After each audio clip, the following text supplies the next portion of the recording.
Всем привет, друзья! Вот съездил в магазин, купил укротитель для верхней опоры двигателя. Ездил вот по таким вот неровностям. Я ее опять услышал, там поскрипывание. В прошлый раз были какие-то постукивания от нее, теперь поскрипывания начались. Ну, после зимы на пол. Вот видите, какая дорога. Сейчас будем переканываться. Вот так вот. В общем, вот такие вот дела, ребята. В прошлый раз я ее мазал. На пробеге 5650 километров. Сейчас у нас с вами 15740.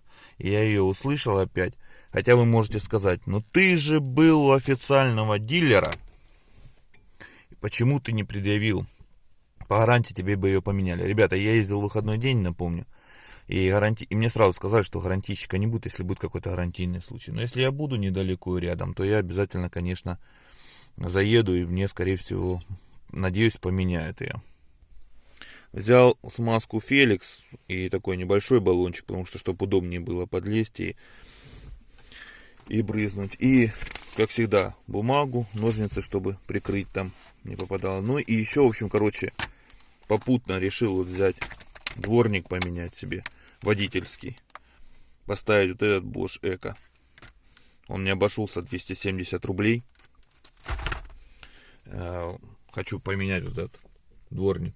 Потому что Zolex стояли, уже надоело мне, как он трет, мне не нравится.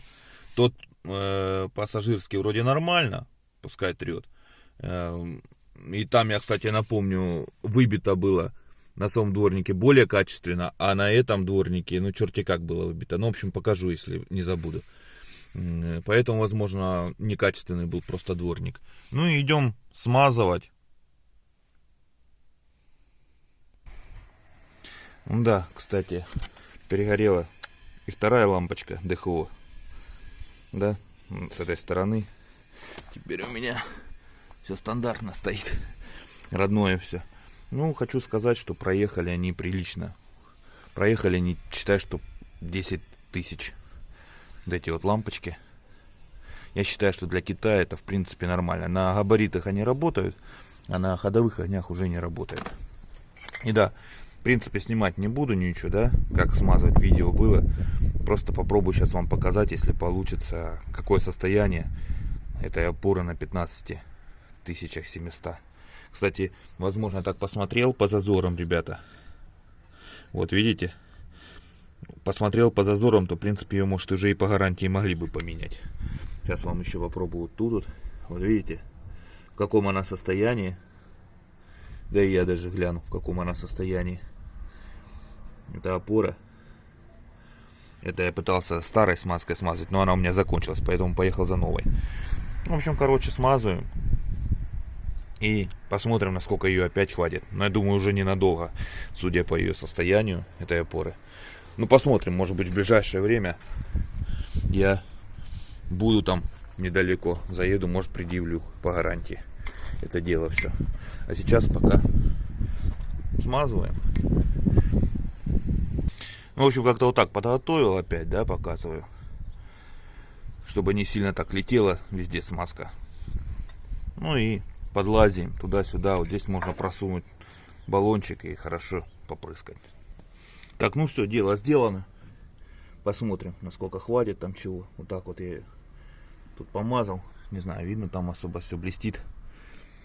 В общем, посмотрим, что, как, насколько ее хватит теперь. Так, ну теперь что, переходим к установке дворника. Тут ничего сложного нет, тут уже стоит стандартное крепление. Хорошее, да? Здесь снимаем, поворачиваем вот так вот и сдергиваем ее. Вот он, Zolex, дворник, который уже, ну видите, как написано, очень плохо. А вот Bosch, видите, какая штамповка четкая. Вот такая вот штамповка четкая на пассажирском дворнике. И он трет достаточно нормально. А вот этот дворник с самого начала как-то странно тер, и сейчас он вообще уже мне не нравится, как трет. Так что ставим Bosch, смотрим, насколько хватит Bosch мне. Все, до новых встреч. Вот такое вот краткое видео. все, что происходит с автомобилем, я заношу в видео-борджурнал и борджурнал на Драйве 2.